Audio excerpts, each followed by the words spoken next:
Hey guys, Six here. Welcome to game number 2, Dogsi Finals. This is GG as in the bottom right, the red Protoss, who did drop the first game.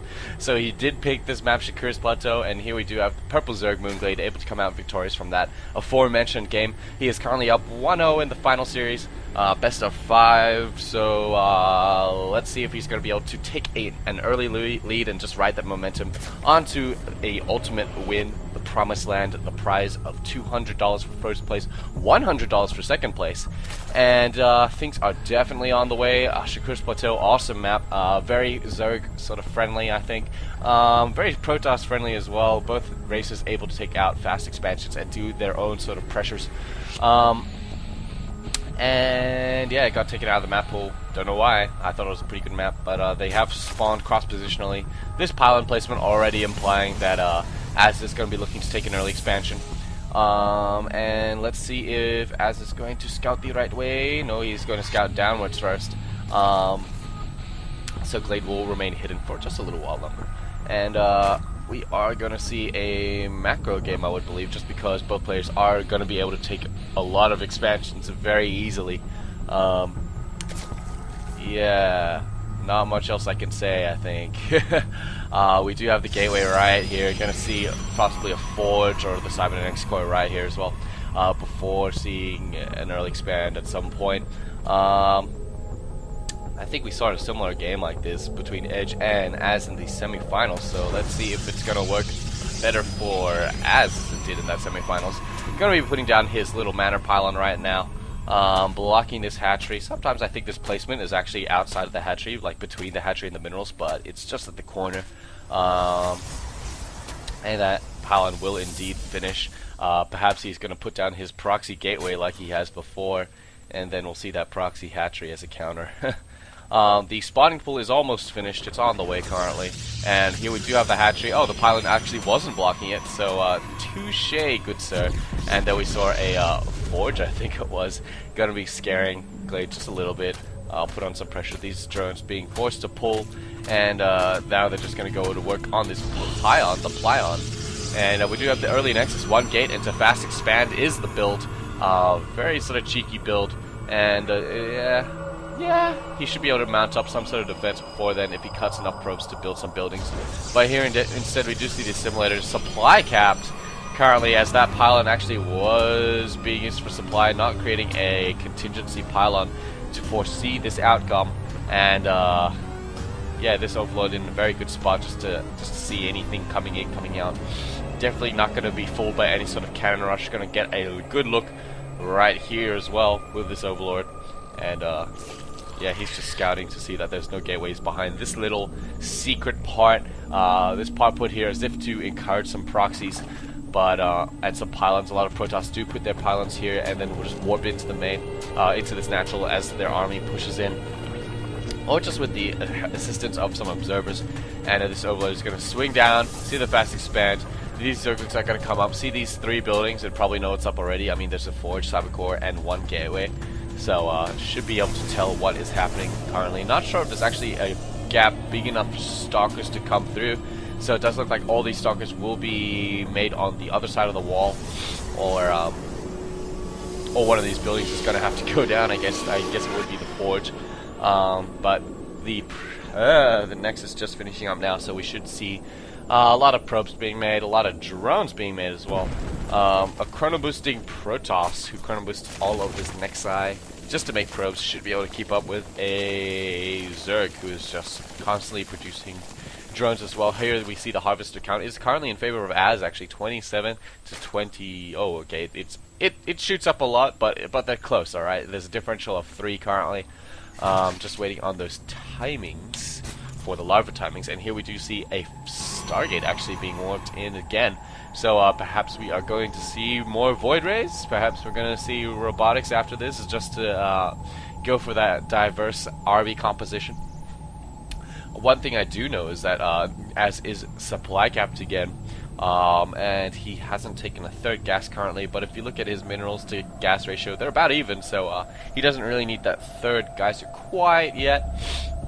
Just getting up a photon cannon right now. I would like to see him build an extra pylon just because he has been getting supply cap quite a bit, but instead we should be seeing the first void ray come out as well. No warp gate even. So really rushing to these void rays. I mean, he went Gateway, Cybercore, Forge, Stargate. If he cut out this Forge, it would have been even faster, but that would have just left him vulnerable for a speeding run by. So really, he's getting these void rays as fast as he can. Second Stargate going up as well. Just going to be making some more and more probes. Glade making a third hatchery. A couple of speedlings here just to spot for it. Before the creep increases, this hatchery doesn't really have much vision, so these speedlings are just placed here in case of any sort of proxy pylon shenanigans that we saw in the semifinals. And not many queens at the moment for Glade. He's only got one at each hatchery. No excess queens on the way. He's getting his evolution chamber and roach one, so at the very least he will be able to defend with these queens enough time to put down some spore crawlers. But here we do see the fourth gas geyser going up, so we may be able to see a spire coming up in the not too distant future. And here we do have the first void ray on the way. And we have pneumatized carapace, which is that overlord drop. So we could be seeing a mass drop as we see Roach Warren and Hydralisk Den have gone down. This void ray coming into the second expansion right now, going to be taking down this queen. The queen doing massive damage to it.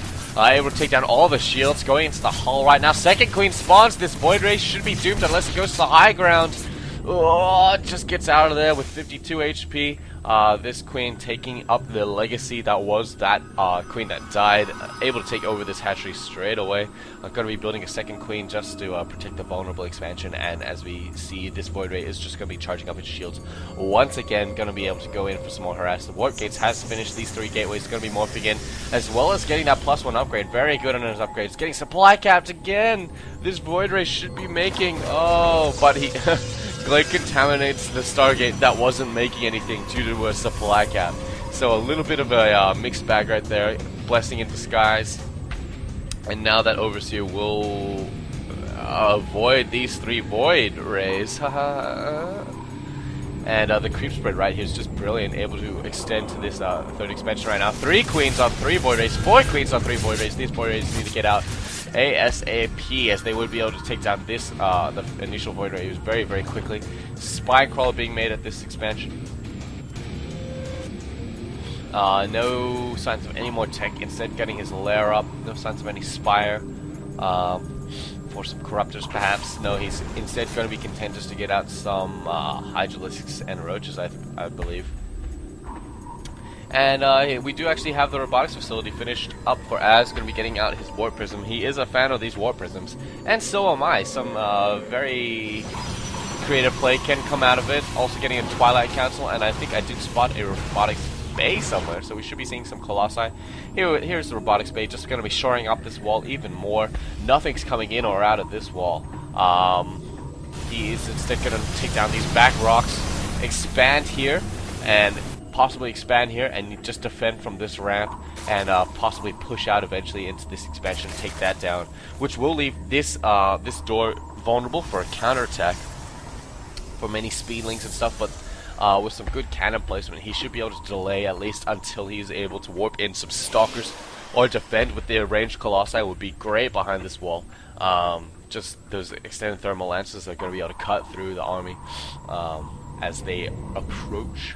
And I just woke up. I feel they're going to be expanding down here, and Az actually has taken the smiling face expansion at the bottom side, so a bit of an awkward moment right now. Both players choosing to expand. It does look like that Az will be able to beat away Glade for the timing, but these are plenty of hydras against plenty of void rays. These void rays need a back up, and Glade will be content just to settle with his army, mac up a even larger army, and it does look like the Az may be in a little bit of trouble, but Glade forced to cancel this expansion before running away with this with this drone. The army instead going to be coming here to reinforce this expansion attempt. But the problem is that these warp prisms can warp up and these Void Rays can spot the high ground, so those will be priority targets to take down. These roaches are made kind of null and void. They need to take down these rocks in order for these roaches to be significant in this battle. Needs to warp in some more gateway units or get out some immortals, I think, but